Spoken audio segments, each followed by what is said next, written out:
So, hello mga kulichap, isang maulang hapon po sa ating lahat. Alright, so ngayon po ay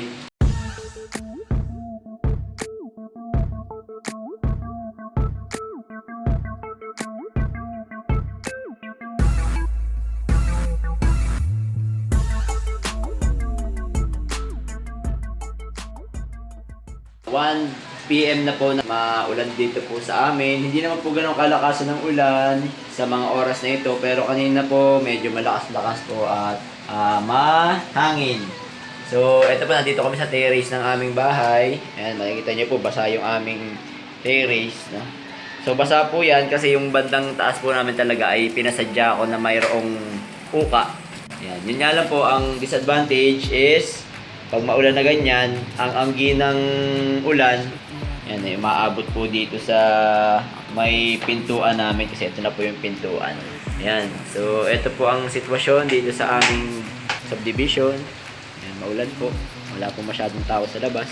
At dahil nga po maulan, meron lang po akong share sa inyo guys, ano, dahil maulan po at napapadalas na po ang pag-ulan sa mga araw na ito. Kung halimbawa po na kayo ay walang aircon sa inyong sasakyan, probably or possibly ay nagmo-moist po yung inyong windshield at mahihirapan kayong mag-drive pag umuulan, ano, kasi magmo-moist, so lalabo yung ating windshield at makaka-apekto po dun sa visibility ng ating driving. Ngayon po may share ako sa inyo kung ano po ang ating pwedeng gawin if ever po na magkaroon po ng ganyang sitwasyon, ano. At ayan po si Zane, wala po siyang pasok dahil yun nga po may bagyo, ano. So punta tayo sa sasakyan natin guys.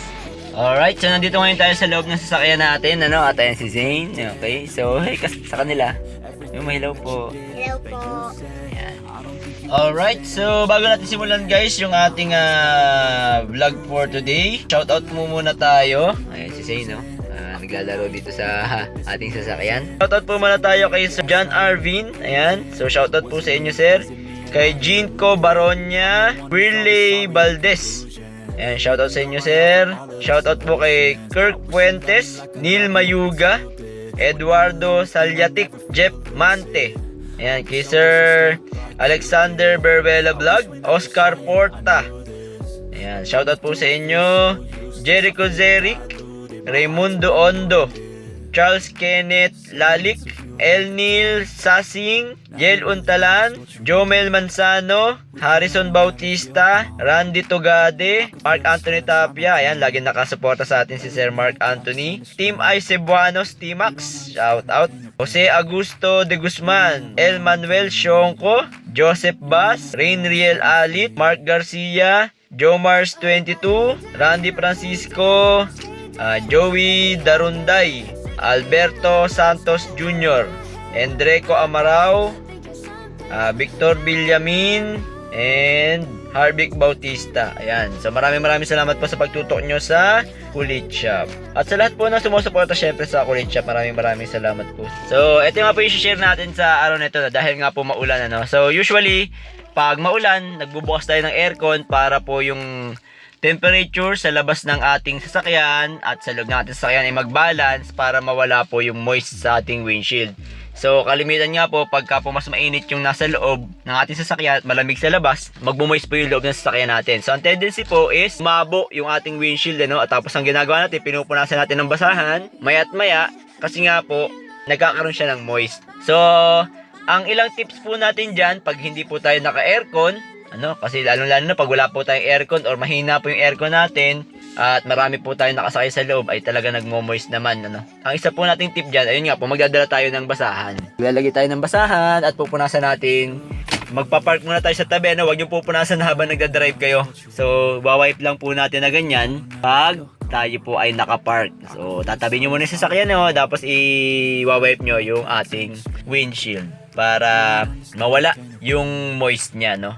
So pangalawa naman po, pwede po tayo maglagay ng shampoo. Ayan, kumuha po kayo ng basahan, lagyan nyo ng shampoo, pahiran nyo po ng shampoo ang windshield ninyo.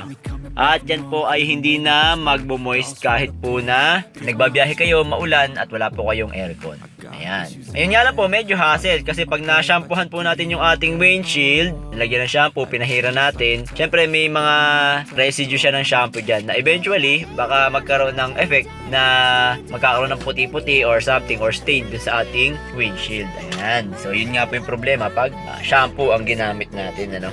Ang isa po na binigay sa akin, ito naman po ay base lang po sa karanasan ng aking kasamang nagmamaneho din na yung matagal na yung kanyang sasakyan ay walang aircon pero kahit na naulan, ay ginagamit niya at siya po ay walang problema sa pagdadrive lalo na po pag naulan. So siya po lalo na pag gabi, no? Malabo po yung kanyang mata pero hindi siya nahihirapan dahil nga po meron siyang ginagamit bagay para po dun sa kanyang windshield. Ayan, so share ko sa inyo ngayon. So, shoutout nga pala kay Sir Billy Madriaga, no, ng Dasmariñas Integrated High School. So, ang gagawin po natin, maglalagay tayo ng silica gel. Ano? Ayan.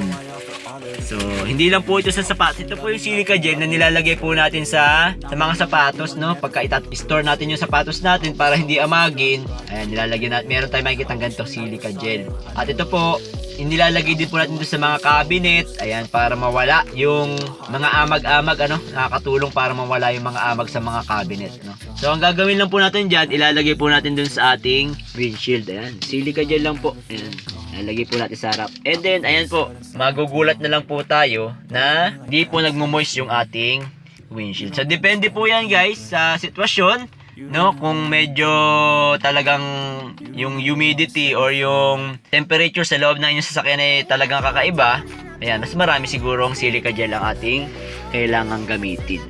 Ayan. So ito naman po ay laging tuyo, ano? Ayan. So yun po yung ginagamit natin na paraan, no? Anyway, ako naman po ay maayos ang aircon kaya every time po na tayo ay naulan at nag-aircon, okay naman po, ano. So yung iba lang po, ano, pag sobrang lamig na po ng aircon natin, o minsan kahit naman hindi sobrang lamig, sobrang moist. Yung moist po naman sa labas, ano, moist naman sa labas ang ating nagiging problema. Yun po, usually yung makapal na acid rain sa ating windshield at saka doon sa ating mga salamin. Ayan.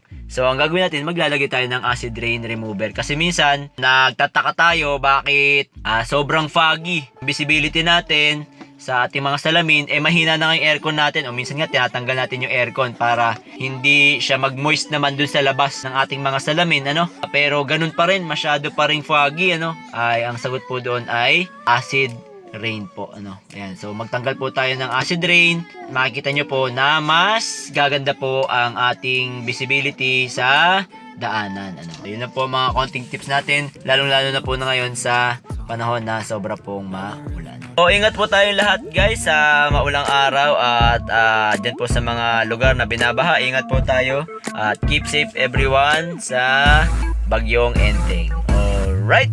Ganito lang po siguro ang ating video at sana pa may naibag na naman ako kapakipakinabang sa araw na ito. At sa mga hindi pa po nakasubscribe, subscribe lang tayo sa Kulit Shop. Ang shop na makulit pero walang physical shop. See you in my next videos. Bye-bye! Kulit Shop would like to thank the following sponsors: SJP Marketing, SJP Marketing Car Parts and Accessories, Gelson's Pagsugiron, Gelson's Vlog, and Gelson's D-Store.